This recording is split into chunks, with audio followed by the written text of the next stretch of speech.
حضرت محمد صلی اللہ علیہ وآلہ وسلم دو تیر انداز جماعتوں کے درمیان۔ حضرات صحابہ برابر تیر اندازی کے مشق کیا کرتے تھے۔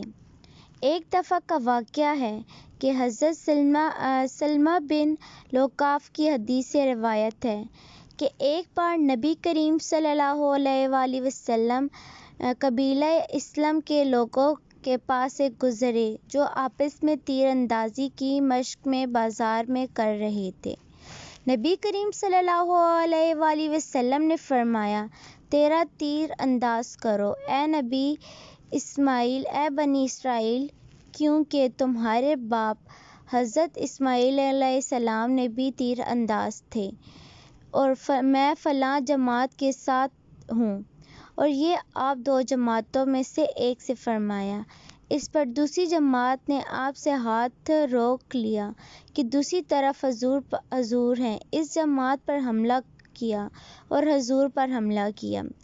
آپ صلی اللہ علیہ وآلہ وسلم نے پوچھا، کیا تمہیں کیا ہوا ہے؟ عرض کیا کہ ہم کیسے تیر پھینکیں جبکہ آپ فلاں جماعت کے ساتھ ہیں؟